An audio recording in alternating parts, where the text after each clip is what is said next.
I'm not gonna waste your time. Here's 5 noodle dishes you can cook in 20 minutes or less. All the recipes will be linked below. First up, we have my take on a Chinese takeout classic, Chow Mein. But the secret behind my version is my chili garlic sauce, which adds another level of umami and spice. We'll start by prepping our protein.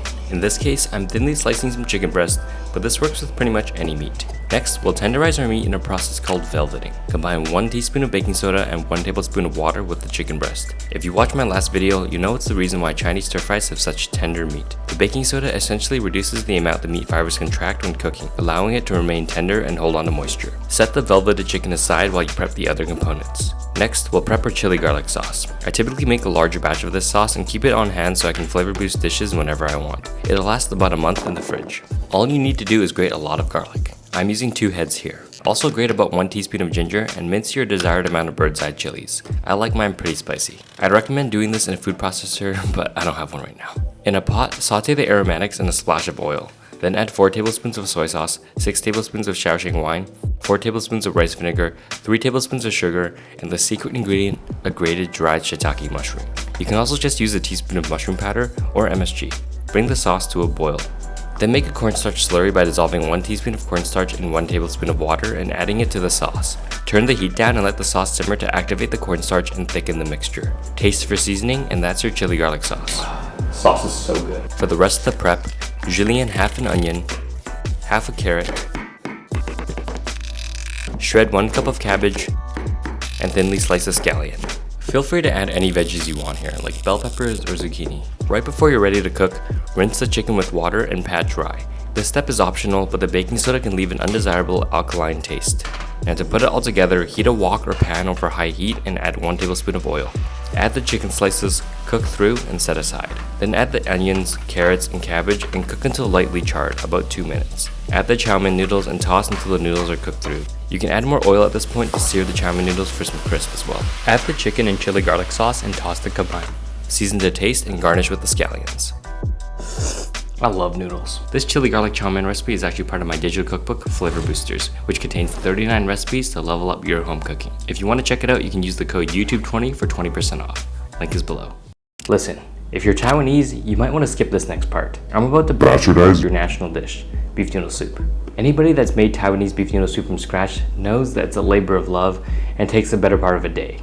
I actually made a video about it here if you want to check it out. But let's be honest, not many of us have half a day to spare to braid some beef. So this version gets you 80% of the taste with less than 10% of the effort. This is my 1 pot lazy beef noodle soup. We'll start with the pot to which we'll add 2 cups of water and a beef stock cube. By the way, if you're not able to make your animal broths from scratch, you should be buying things like these stock cubes instead of those bulky cartons of stock. Those stock cartons are made from the same ingredients that go into these cubes, so you're essentially just paying for water. Plus with these cubes, you can control the concentration of your stock. To our beef stock, we'll add 1 teaspoon of tomato paste, 1 teaspoon of spicy broad bean paste or daobanzhong, 1 tablespoon of soy sauce, half a teaspoon of 5-spice, 1 smashed garlic clove, and a small knob of smashed ginger. Bring that to a boil and incorporate everything. We're essentially trying to use simple ingredients to replicate all the flavors you get by simmering beef and aromatics for hours. Now for your noodles. You can use anything you want, but beef noodle soup is typically served with wheat noodles. Just stick them straight in the broth and let them cook. Once that's nearly done, go in with some bok choy or your greens of choice. Turn off the heat and add a few slices of hot pot beef for your protein fix. You can also add some chopped pickled mustard greens if you want to be more authentic. Lastly, season with a splash of black vinegar to bring all the flavors together. Now that's my lazy beef noodle soup. You can save even more time by eating it straight out of the pot. I'm sorry to my Taiwanese friends, but this is really good.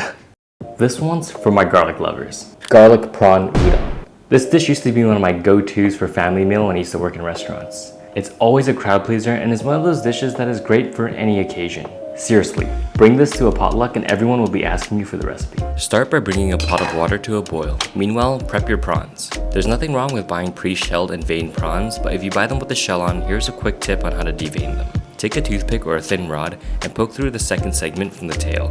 Then simply pull up through the flesh and the digestive tract should come right out. Next, we'll prep our other ingredients. Grate about 6 cloves of garlic and finely chopped scallions. By now, your water should have boiled. Use it to cook your udon noodles to your package instructions. Now to put it all together, melt a tablespoon of butter in a pan over medium heat. Add the garlic and prawns and cook for a minute. Flip the prawns, add 2 tablespoons of sake to deglaze, and cook for another minute. Remove the prawns and add 1.5 tablespoons of soy sauce, 2 teaspoons of oyster sauce, 2 teaspoons of sugar, and 1/2 teaspoon of chili flakes. Turn the heat to low and let that sauce reduce. Once it's thickened, add the udon. Toss the combine and season to taste with salt and sugar if necessary. Plate it with the prawns, chopped scallions, a splash of sesame oil, and some toasted sesame seeds for some extra aroma. If you're gonna make any dish in this video, this has to be one of them. Next up, we'll be making one of the signature dishes of China's Sichuan province, Dan Noodles. Flavorful doesn't even begin to describe this dish. Savory, spicy, acidic, nutty, and even tingly. These noodles aren't the healthiest thing in the world, but you gotta treat yourself once in a while. Start by bringing a pot of water to a boil. Meanwhile, we'll prep the pork topping. In a pan over medium heat, add 1 tablespoon of oil and 150 grams of ground pork. If you don't eat pork, feel free to substitute with ground beef, chicken, or lamb. Then go in with 1 teaspoon of grated ginger and saute until fragrant, about 30 seconds. Cook the pork through, then season with 1 teaspoon of hoisin sauce, 1 teaspoon of soy sauce, 1 teaspoon of Shaoxing wine, a 1/4 teaspoon 5-spice powder, and a 1/4 cup of pickled mustard greens, which you can find at many Chinese grocery stores, but feel free to omit it. By now, your boiling water should be ready to cook your wheat noodles. Cook the noodles to your package instructions, making sure to save at least a 1/4 cup of the noodle water. I also like to boil some vegetables with the noodles to make this a more balanced meal. To put it all together, make the sauce by combining 2 tablespoons of sesame paste, 2 tablespoons of soy sauce, 2 tablespoons of black vinegar, a 1/4 teaspoon of 5-spice, and a 1/4 teaspoon of Sichuan peppercorn powder, which you can omit if you don't like the mouth-numbing effects. Finish with a 1/4 cup of chili oil, 1 clove of grated garlic, and about 3 to 4 tablespoons of the noodle water. Now just spoon the pork topping and sauce over your noodles. I typically garnish this dish with some chopped peanuts and scallions as well. Give everything a mix, and there's your Dan noodles. This is one of the few dishes I'll never get sick of. Bonus dish. This super flavorful Dan sauce we just made can be used in many other applications, like a salad dressing. Here I just combined some veggies I had lying around like cucumber, Chinese celery, with some shredded chicken, basil, and chopped peanuts to make a healthy and tasty chicken salad in under 10 minutes. The sauce is so versatile, you can put it on anything. Last but not least, I have a dish for my vegans out there, but I'm not going to stop you if you want to add meat to this. This dish is an ode to one of my favorite summer vegetables, the humble zucchini, or courgette for my British friends. This is my zucchini pasta. Like our other dishes, start by bringing a pot of water to a boil. Then we'll cut our zucchinis into 1 centimeter thick half moons and thinly slice a few cloves of garlic. Don't worry about being precise with your cuts, this will help with the texture later on. In a pan with a healthy glug of olive oil, add the garlic and zucchinis. You can also add some chilies at this point, either dried or fresh, for a pop of heat. Season with a healthy pinch of salt and let the zucchinis gently cook until softened, about 8 to 10 minutes. Meanwhile, your pasta water should be boiling. Make sure to salt it before adding your pasta of choice. I'm using penne here. Your zucchinis will be done cooking once some are soft and mushy and others still have a little bite. This is why I said earlier that you don't have to be precise with your cuts. Then turn off the heat and fold in some herbs. I'm using some basil and parsley leaves. I also squeeze in a bit of lemon juice and grate in some lemon zest for additional freshness. Once your pasta is done cooking, add it straight to the pan with a splash of pasta water to bind everything together. Season to taste with salt and pepper, and you have a healthy summer pasta in under 20 minutes. You're gonna feel good about yourself after eating this. Subscribe for more recipes and other random food videos.